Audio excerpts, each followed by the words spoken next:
You failed me! Kill him. But what if the rules were changed? Continue. We then move on to the Wuxi Academy where Liu Kang is being honoured for his victory, and we also see that Kung Lao is finally in the Shaolin Monk's outfit. Jax is also here and no one else is getting a medal as they did in Shaolin Monks. I guess Raiden in the new timeline is a cheapskate. Chapter 6, Jax, opens up with Jax and Raiden talking. He must win. If not Liu Kang, then who? You got me. Here to congratulate us on our victory, sorcerer. What? Shang Tsung? And this is Shang Tsung's younger form. Something that's always been odd with MK is that Kahn could have given Shang Tsung his youth back at any time, yet still had him fighting his decrepit old body at the most important tournament in 500 years. And then blames Shang Tsung for losing to a 20-odd-year-old who's in his prime. He tells Raiden about Shao Kahn's new proposition. The Emperor proposes a single tournament to replace the current system of 10. If Earthrealm does not win, Outworld will absorb it. But if Earthrealm wins, Shao Kahn will abandon his claim to it forever. Give your Emperor my regards. These stipulations were never given in MK2, but they are necessary to explain why the heroes would accept the challenge. Shang Tsung opens up a portal and an army of Tarkatans attacks. This originally happened before Liu Kang returned and Jax, Sonya and Johnny Cage weren't here, and even the Shaolin Monks version had it occur during the day and not at night, so this isn't consistent with either version. Raiden fights Shang Tsung while Jax goes in and dominates for a bit, before being knocked out. He wakes up the following morning to discover that Sonya has been taken. This is the part where Kuai Liang and Smoke are meant to show up in a jet to help out, but not in this version. Raiden has a vision of Liu Kang defeating Shao Kahn in a way that doesn't reflect MK2 or Shaolin Monks. But my earlier vision of your victory over Shang Tsung was not the solution I sought. Therefore, this premonition must show an event I need to change. Perhaps he must win refers to another. So Raiden agrees to Kahn's terms and the heroes head to Outworld, where Goro's still around. Even though he's supposed to be presumed dead until MK4, and this isn't just a minor thing since next time he appears, he's forming peace with Kitana and Kung Lao. Also, Goro's supposed death is the entire reason his father assigns Kintaro to serve Shao Kahn, to make up for Goro's failure, and so now, as a result of that, Kintaro's presence makes no sense.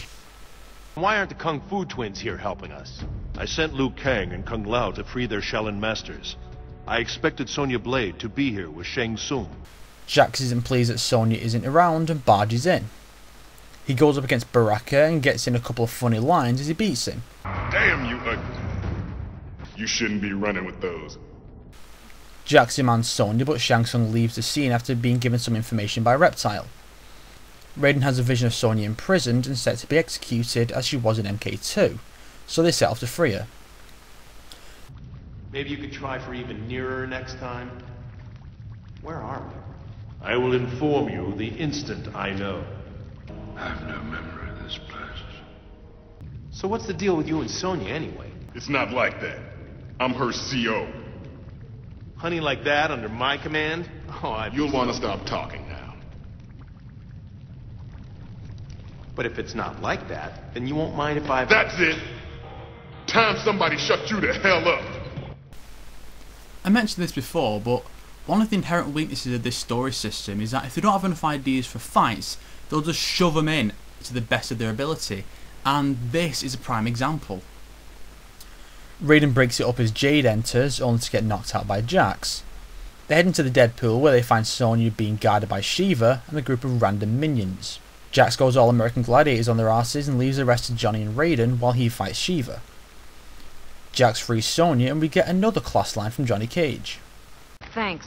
What took you so long? He was busy hitting me in the face. That's weird.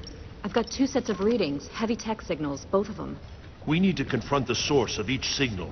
We might discover the one whose victory I must ensure. You will stay close to me. Great, Close as a shadow, and twice as silent. Sonya, you're with me. We discover exactly who these two are in Chapter 7, Smoke. Smoke and Kuai Liang arrive in Outworld, and Kuai Liang is currently operating under the codename Tundra. I like that touch because Tundra was the codename given to the original Sub-Zero during MK1's development before they chose the much cooler sounding Sub-Zero. But assuming Bihan's identity is the best way to honor him. Let us proceed then. Sub-Zero.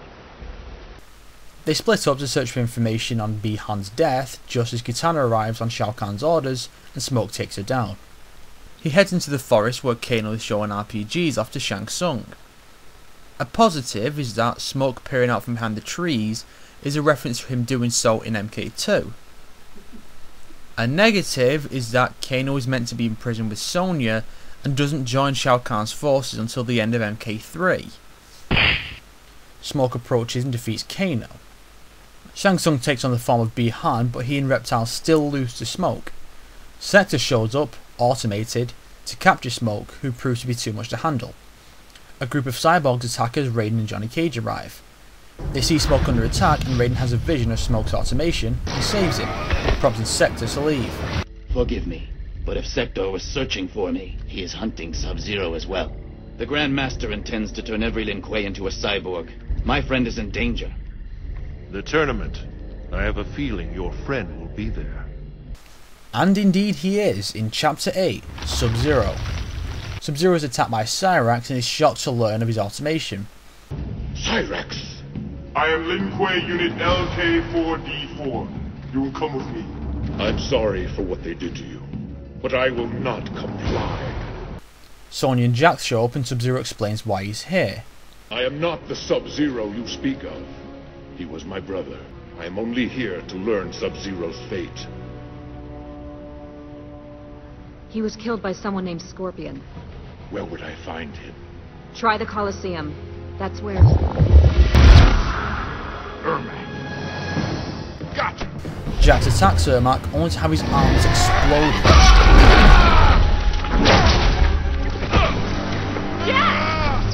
Presumably he originally just had the metal over his arms since his Deadly Alliance alternate costume has his real arms on display.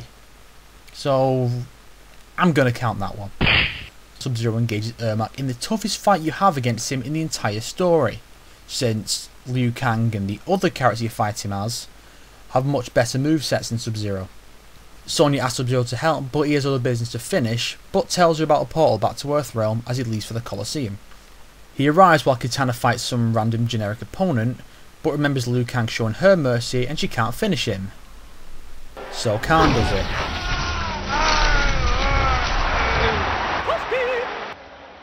Shao Kahn, I challenge Scorpion, the murderer of my brother. You will bring him before me. No one makes demands of the Emperor! Shang Tsung sets Reptile on him, but Sub-Zero emerges victorious. Quan Chi summons Scorpion. What is this? You are not Sub-Zero. I am his family and clan. I fight for his honor. He had no honor. You will die as he did. And Sub-Zero defeats him and is about to finish him with a cyborg's attack. Sector and Cyrax offer Shao Kahn the Lin Kuei's loyalty in return for allowing them to take Sub-Zero back. Raiden's group arrives in time to see Sub-Zero get taken away, and he laments having spared Smoke his original fate, but in doing so doomed Sub-Zero. The flow of time has been changed. I spared Smoke this fate, only to watch this new Sub-Zero fall. No, I will not be turned! Kahn sends Kitana away for a failure in eliminating the intruders, and Raiden takes note of this. Kitana's faith is a slender reed bent before the storm. If it can be uprooted altogether. Sure, let's go ruin someone else's life.